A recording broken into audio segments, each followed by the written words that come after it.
সুজানির ভাই কি বলছে শুনবো আজকে। জীবনে সুখী হতে গেলে ঠিক কি করতে হয় জানেন?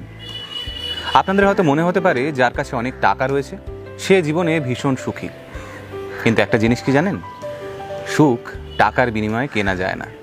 কিন্তু জীবনে যদি ছোট্ট ছোট্ট কয়েকটা নিয়ম মেনে চলেন তাহলে দেখবেন আপনার মতো সুখী মানুষ এই পৃথিবীতে আর একটাও নেই। চলুন আজকের ভিডিওতে সেই নিয়ে কথা বলি। নিজের জীবনের যত দুঃখ যন্ত্রণা রয়েছে, মানে অতীতে ঘটে যাওয়া, সেগুলোকে অতীতের হাতেই ছেড়ে দিন। কারণ অতীত আপনার কন্ট্রোলে নেই। আপনার কাছে কি রয়েছে? বর্তমান। আর এই বর্তমানই ঠিক করে দেবে আপনার ভবিষ্যৎ কি হবে। তাই নিজেকে অতীতের সাথে জড়িয়ে পেঁচিয়ে আটকে রাখবেন না। অন্যেরা আপনাকে নিয়ে কি বলছে কি ভাবছে জাস্ট পাত্তা দেবেন না, কেননা অন্যেরা আপনাকে নিয়ে কি বলবে সেটার কন্ট্রোলও কিন্তু আপনার কাছে নেই। ওদের যা বলার সেটা বলতে দিন, যা ভাবার সেটা ভাবতে দিন। আপনি আপনার কাজটা করে যান।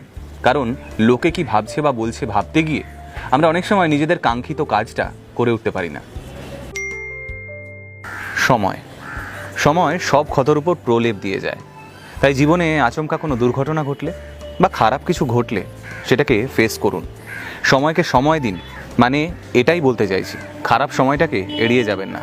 কারণ ভালো সময় একদিনে আসে না, কিন্তু একদিন ঠিকই আসে। আপনার কাছে আজ যতটুকু আছে ততটুকুর মধ্যেই শান্তি খুঁজে নিন। তার মানে আমি কিন্তু এটা বলছি না যে বড় হওয়ার স্বপ্ন দেখবেন না। সফল হওয়ার জন্য বড় হওয়ার স্বপ্ন দেখাটা অবশ্যই জরুরি। আমি বারণ করছি আফসোস করতে। কারণ আপনি যদি ভাবতে থাকেন যে আমার কাছে এটা নেই ওটা নেই, তাহলে সেগুলো পাওয়ার জন্য লড়াইটা করবেন কখন? কোনো জিনিস নিয়ে ওভার থিঙ্কিং করবেন না। মানে এটা বলতে চাইছি যে আমি যদি হেরে যাই তাহলে কি হবে, আমি যদি ব্যর্থ হই তাহলে কি হবে। মানে লড়াইয়ের ময়দানে না নেমেই সেই লড়াইয়ের ময়দানকে ভয় পাওয়া। এটা যদি করেন তাহলে লড়াইটাই বা করবেন কখন, সেটা থেকে জিতবেনই বা কখন? উপার্জন করুন, খরচও করুন, কিন্তু তার মধ্যে থেকেই সঞ্চয় করার চেষ্টাও করুন।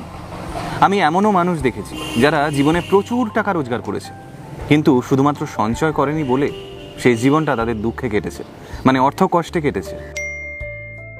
টক্সিক ও নেগেটিভ মানুষরা, তাদের থেকে নিজেকে সবসময় দূরে রাখুন। চেষ্টা করুন সেই সমস্ত মানুষের সাথে মিশতে যাদের নিজস্ব একটা গোল আছে জীবনে। চেষ্টা করুন সেই সমস্ত মানুষদের সঙ্গে কথা বলতে যারা হেরে যাওয়ার পরেও জিতে ফেরার স্বপ্ন দেখে, কিন্তু ভুলেও নেগেটিভ বা টক্সিক মানুষজনের সঙ্গে বন্ধুত্ব রাখবেন না। সবচেয়ে গুরুত্বপূর্ণ নিয়ম, যে কাজটা করে আপনি খুশি নন সেটা করবেন না। নিজের কমফর্ট জোন থেকে বেরোন। আপনি যে কাজটা করতে নেমেছেন সেটাই সফল হবে না ব্যর্থ হবে সেটা নিয়েও ভাববেন না।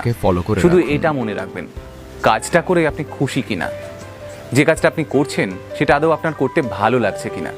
কারণ এর উপরেই নির্ভর করছে আপনার জীবনের সুখ আর আপনার পরিবারের শান্তি। কেমন লাগলো আজকের ভিডিওটা জানান কমেন্ট করে।